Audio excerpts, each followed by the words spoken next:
Hi, my name's Jackie Tufala. I'm a sales manager at Silversea Cruise Lines. Hello, my name's Jerry Pilgrim and I have the pleasure and the honour of working for the Hurtigruten Group. My favourite cruise memory with Silversea is a Greek Islands cruise that I did. We cruised out of Athens and we went to beautiful ports like Santorini, Mykonos and Rhodes, and I thought by far they would be my favourite destinations, but we went to a port called Monemvasia, and when you leave the ship it's just a little sleepy fishing village, Greek fishing village, but you walk up this kind of hill and there's all these turquoise swimming areas, and then there's a stone tunnel built into the side of the hill, and when you walk through it's this little town, Monemvasia, built into the side of a mountain, and it's cobble streets, it's cafes, it's shops, the blue and white flower pots, and it's exactly how I pictured the Greek islands to be, and it was just a little hidden gem that was definitely my favourite cruise, one of my favourite cruise experiences. Oh, my favourite expedition has to be Antarctica. I suppose 50 or 60 years ago it wasn't even possible for your average person to go to Antarctica. It was pretty much reserved for governments and expeditions and armies and people with investment from universities and so on and so forth for research. But now your average person for around about $10,000–$12,000 can actually get themselves to Antarctica and do a 10-day journey. And they get away from civilization right to the very edges of the world. It's the best trip, and if you can go, and if you can go sustainably, I would suggest that everybody take that trip once in their life and see this beautiful planet. So expedition cruises generally taking guests to remote destinations. I think probably some of the most popular at the moment would be the polar regions, Antarctica and the Arctic. We also do expedition cruising to the Kimberley region, nice and close to home, a beautiful historic region. Some of the less popular places where we offer expedition cruising would be British Isles and the Baltics. You know, arriving into some of those beautiful little sleepy fishing villages by Zodiac and experiencing them that way is much different to big ocean cruising. When booking an expedition, I think it's really crucial that you actually look at the itinerary in great detail, because it's got to match up with what you want to do.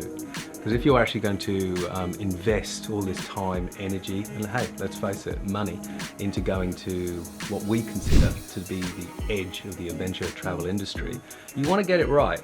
So you have to look at how many times that you'll be getting off of the ship. When you go to these fantastic places like the Galapagos, or go to Alaska or Antarctica, or do the Northwest Passage or Greenland or Iceland, or go up the coast of Norway, you want to know that you're not just on the ship all the time, that you're actually getting off the ship using rigid inflatable boats, zodiacs, and going ashore with ornithologists and biologists and people, sometimes the smartest people on the planet with PhDs in climate and natural sciences, that can actually bring these countries and these areas alive. That's what you can really look for quality, and I believe with our 16 ships at Hurtigruten, the Hurtigruten Group, for our expeditions, that's exactly what we offer, and we have been offering it for over 130 years. People who go on expedition cruises can expect to really immerse themselves in the destinations that they go to. Primarily, the touring is done by Zodiac, some dry, some wet landings where you're in your rubber boots there and jumping in the water to go into different destinations. We also have kayaks on board, so amazing kayak experiences in places like Antarctica and the Arctic. If you're after a little bit more adventure or excitement, we do the polar plunge, where you dive into that freezing cold water in the polar regions. We also offer hikes of different levels of activity. So basically we say if you can hop into a car, you can do an expedition cruise. It's just getting on and off the Zodiac is the problem, and then it will just depend on how much that you can do. And the expedition team are very, very good at providing levels for you to do. So for people that are a bit more adventurous and can go on longer, more adventurous hikes, we have those on offer, and then we have some shorter hiking tours that guests can do too, and still have some great experiences. So the popular expedition itineraries are the classic favourites of, say, Norwegian fjords or Antarctica, but some of the lesser known places that Expeditions are going to the Galapagos Islands off of Ecuador, which is like a safari across 22 different islands, which is fantastic. You could go to the Aleutian Islands, which are to the hard west of Alaska, all the way up to Nome. So if anybody wishes to go from Vancouver up to Nome, which is in the Bering Straits. But I think probably at the real edge of expedition travel, it has to be the recently navigated Northwest Passage, whereas actually you're in the high Arctic Circle and you can actually go from east over to the west side at the top of Canada. You're going to have to get your globe out to look where they are. There's even itineraries that are now going around Greenland and Iceland and back up to Svalbard in the high Arctic above Norway. So expedition cruising is really for guests that really want to get the most out of the destinations they travel. They want a really immersive experience. It's different to other cruising because it is all about the destination.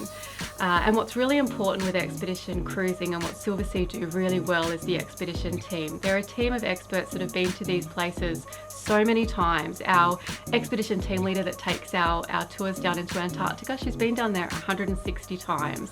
She knows the destination like the back of her hand, and she can ensure that guests really see and do everything that they need to in those places. Our expedition team can be marine biologists, historians, ornithologists, photographers, so real experts in different fields, and they run talks. So they'll run briefings after you've had a day out in the zodiacs and experiencing the destination, and then they'll also tell you what to expect for the next day so that you're ready and prepared to see everything there is to see and do.